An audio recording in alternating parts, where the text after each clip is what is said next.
Everyone, today in this video we will discuss about scheduling algorithms. In last class we have discussed about the criteria where these scheduling algorithms are implemented based on those criteria. Okay, now in this class we will discuss about three main scheduling algorithms. Actually, what is meant by scheduling algorithms? A process scheduler schedules different processes to be assigned to the CPU based on particular scheduling algorithms. That is, each and every scheduling algorithm follow some way to execute the process. Three scheduling algorithms follows three different ways in implementing or executing the processes. There are mainly 6 popular process scheduling algorithms there, where in which we are discussing the main three, that is FCFS, next one is SJF, and the third one is round robin scheduling. These three are the main scheduling algorithms we will be discussing in today's video.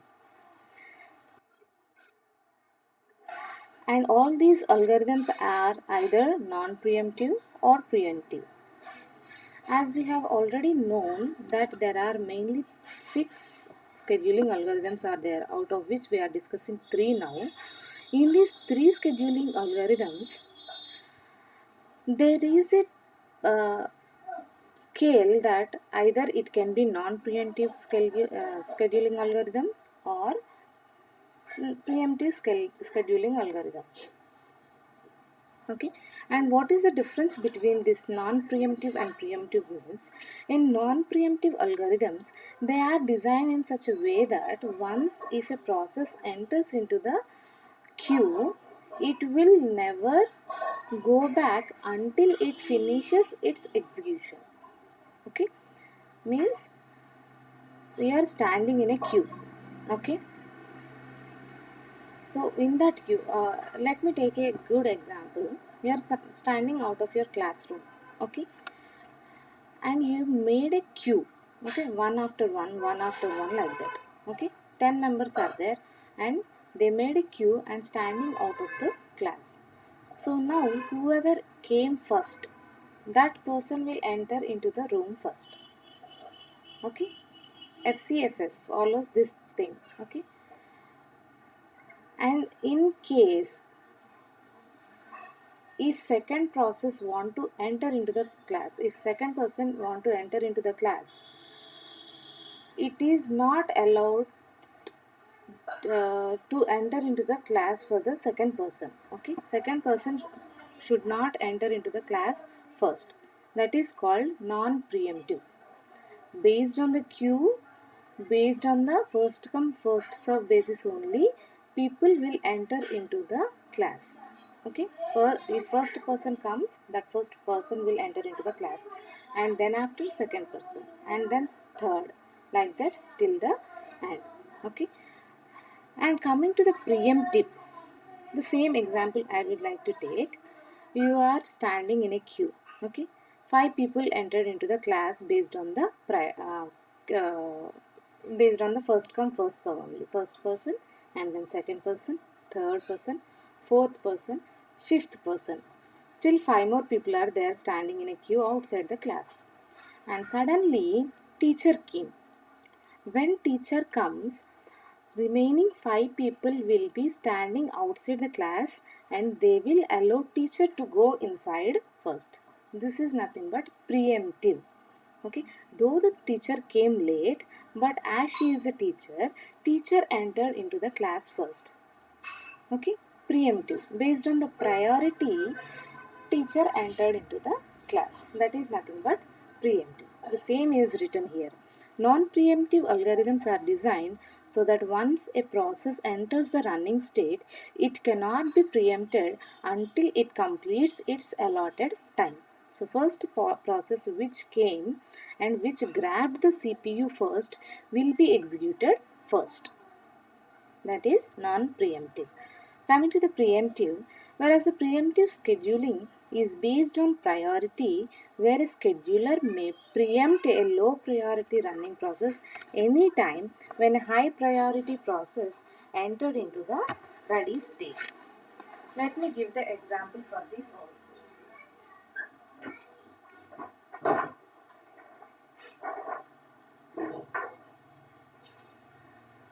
In this also,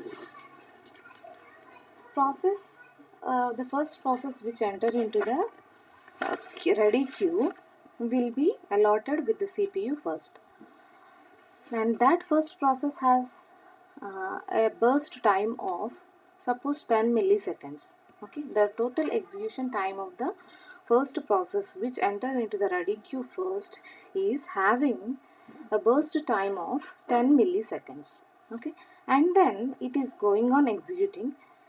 Meanwhile, the second process came and it is in the ready queue.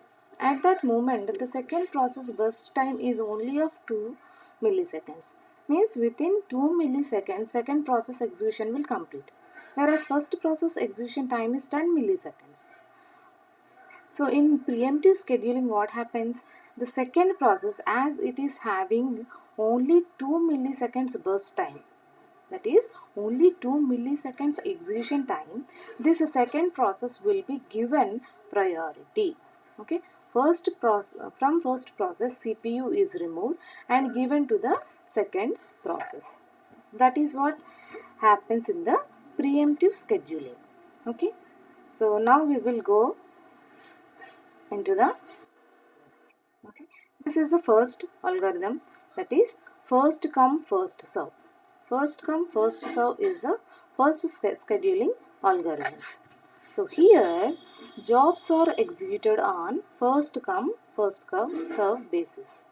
So normally I think you know very well about FIFO, first in first out. So it follows the same thing, first in first out. Whichever the process comes first will be given with the CPU first. It is a non-preemptive scheduling algorithms. Yes, it is a non-preemptive scheduling algorithm because whatever the second or third process comes with the lowest burst time will not be given with the CPU. Only first process will be executed first. After completion of the execution of the first process, then only CPU will be given to the second or third process based on the queue. Okay, and it is easy to understand and implement. There is nothing complication here. Okay, whatever the process comes first, it is executed first. Whatever the process comes next, it is executed next.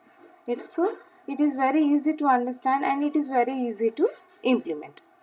Its implementation is based on FIFO. As I told you, it is normally similar to FIFO, first in first out queue, and it is poor in performance as average wait time is high. This is one of the disadvantage. Not only this, we will be discussing advantages of FCFS and disadvantages of FCFS after the explanation of implementation of first come first serve. Okay, let me give the example. This is the diagram. Okay, the second one is the Gantt chart. Okay, so here if you see, processes are there. How many processes are there? Total 4 processes are there. For these 4 processes, arrival time, execute time, service time is there. Arrival time means what? When process enters into the queue. Execute time means burst time, means how much time is required to execute that process. Service time means waiting time. Since if second process comes, it will not be given with the CPU because CPU is executing the first process. So this process 2 has to wait. How much time it has to wait, that is represented in the service time. It is also called as waiting time. Okay, we'll see the example now. So P0, the arrival time of the P0 is 0. Okay, this is the process entered into the ready queue first. So that is why arrival time is given as 0. And execute time is nothing but burst time. the execution time of that P0 process is 5 milliseconds. Okay, 5 milliseconds. So as P0 entered into the ready queue first, CPU is free that time. Okay, so there is no waiting time. Directly when P0 enters into the ready queue, CPU is allotted to the P0. So there is no waiting time for P0. Coming to the second process P1, the arrival time of P1 is 1 because it entered after P0. Okay, the arrival time of P1 is 1 and its burst time is 3. Means the process P1 takes 3 milliseconds of time to execute. Okay, but this P1 has to wait. How much time it has to wait? Till it executes the P0. How much time is required for P0? 5. So P1 has to wait 5 milliseconds to get the CPU. Because after completion of P0 execution process, then only CPU will be allotted to the P1. So it has to wait. How much time it has to wait? It has to wait 5 milliseconds. Okay. And then after P1, P2 process entered to the ready queue. And this P2 process arrival time is represented as 2 because it entered the ready queue after P0 after P1. So the arrival time of P2 is 2 and the burst time, that is execution time of P2 is 8 milliseconds. Now in order to get the CPU to P2 process, how much time P2 has to wait? P2 has to wait 5 milliseconds for process 0 and 3 milliseconds for process 1. Total how much? 8. So the service time or waiting time of P2 is 8 milliseconds because CPU will come back to process 2 after executing P0, P1 processes. P0 execution time is 5 milliseconds, P1 execution process is 3 milliseconds. So that is the reason P2 has to wait 5 plus 3 milliseconds, total 8 milliseconds P2 has to wait for CPU.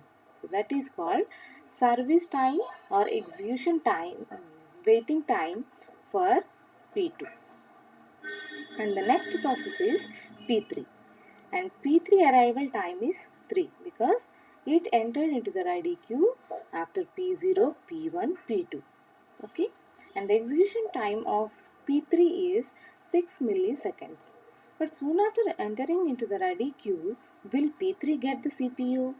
No, because CPU is now has to execute P0, P1, P2 processes. And P0, P1, P2 processes will take an execution time of 5 minutes, 5 milliseconds, 3 milliseconds and 8 milliseconds. So how much is the waiting time required for P3? Total 16 milliseconds P3 has to wait to get the CPU. That is the service time or waiting time for P3. Okay. The same will be represented in Gantt chart below. Okay. For P0, how much time it is required to execute P0 process? 5 milliseconds. 0 to 5. Okay. For P1 process, the time required to execute is 3. 5 plus 3, that is 8 milliseconds because after completing P1 process only, P0 process only, P1 will get the CPU. Okay. 5 plus 3.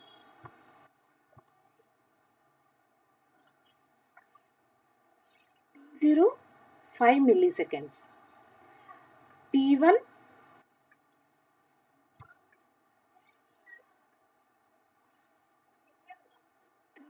milliseconds. 5 plus 3 equal to 8. P2 8 milliseconds.